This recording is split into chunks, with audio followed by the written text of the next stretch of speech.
Halo guys, assalamualaikum warahmatullahi wabarakatuh. Kembali lagi ke channel saya, Piliang Channel.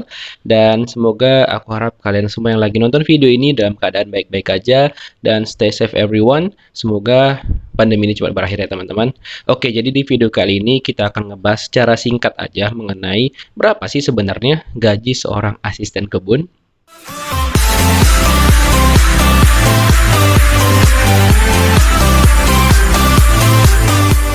Oke, jadi berhubung aku adalah seorang asisten kebun, cuma spesifiknya bagian aku di research and development ataupun asisten riset gitu teman-teman di bagian penelitian. Cuma kurang lebihnya gajinya hampir sama lah dengan asisten lapangan. Nah, jadi langsung aja tanpa berbelit-belit, aku akan kasih tahu sama kalian berapa sih sebenarnya gaji seorang asisten lapangan itu. Jadi di sini pun aku cuma bisa kasih kisaran ya guys, karena ya eh, slip gaji itu gak akan aku tunjukin di video ini karena itu nggak boleh guys. Jadi aku nggak ngerti dengan misalkan orang-orang ada yang buat video dengan nunjukin detail dari slip gaji mereka. Aku nggak tahu itu diperbolehkan atau enggak. Cuma setahu aku selama aku kerja ya udah hampir 6 tahun, slip gaji itu nggak boleh kita tunjukin bahkan sama teman dekat kita sekalipun. Nah itu alasannya nanti takutnya kalau misalkan misalkan gaji aku sama gaji teman dekat aku, kami saling lihat-lihatan gitu, nanti ada kecemburuan sosial gitu loh teman-teman. Misalkan kami tahun masuknya sama atau misalkan aku lebih senior terus gaji dia yang junior itu lebih gede daripada aku, nanti kan jadi terjadi perdebatan, terus komplain ke atasan dan segala macamnya gitu. Makanya nggak ditunjukin, nggak boleh gitu loh. Tapi kalau misalkan ada yang nunjukin, aku nggak tahu kenapa, mungkin diperbolehkan, cuma setahu itu nggak boleh. So, kisaran gaji dari asisten kebun itu untuk yang baru masuk ya, itu kisaran 4 sampai 5 juta. Cuma yang dari 3 juta ada sih. Oke, kita ganti aja ya. 3 sampai 5 juta.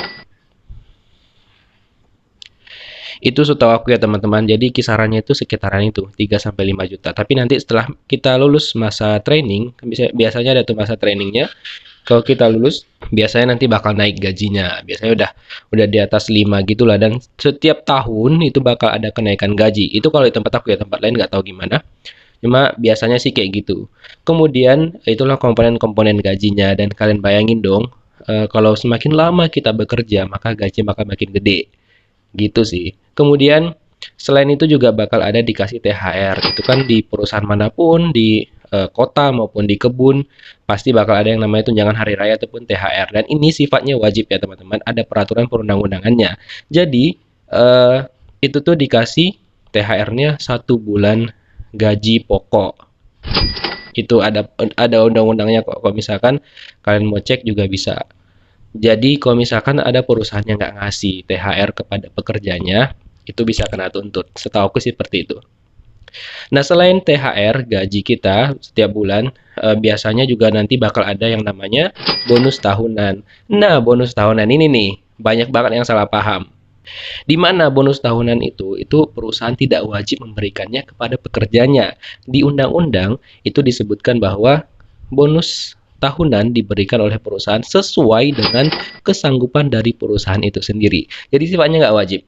Jadi misalkan perusahaan nggak kasih karena mungkin perusahaannya lagi goyang atau gimana, ya nggak masalah. Bonus tahunan kita yang lebih rendah dari tahun sebelumnya, nggak masalah juga, dan kita nggak bisa protes. Ini tuh banyak banget yang salah kaprah di sini ya. Jadi aku tegaskan lagi, kalau bonus tahunan itu perusahaan tidak wajib memberikan. Tapi perusahaan bisa memberikannya sesuai dengan kemampuan perusahaan tersebut. Jadi kalau misalkan perusahaannya lagi goyang atau lagi nggak mampu, mereka ya nggak masalah kalau nggak berikan bonus tahunan. Nah, berapa sih nominalnya biasanya? Nah, itu juga tergantung perusahaannya ya. Jadi makin lama kita, bahkan ada yang sampai ratusan juta tuh. Tapi tahun-tahun pertama biasanya ya belasan gitu-gitulah. Jadi kan bisa bayangin, bisa hitung sendiri berapa kalian bisa nabung di perkebunan gitu loh teman-teman. Tapi kalau misalkan basic kalian emang nggak di kebun, ya di kota pun banyak kok pekerjaan. Jadi sesuai dengan tujuan aku di video ini, aku cuma mau share mengenai hal tersebut gitu loh teman-teman. Jadi semoga membantu ya. Oke, mungkin itu aja yang aku dapat sampaikan. Semoga videonya bermanfaat bagi kalian semua dan bagi kita semua. Dan kalau misalkan kayak ada mau bertanya tentang perkebunan, boleh banget silakan buat komentar di kolom komentar ya.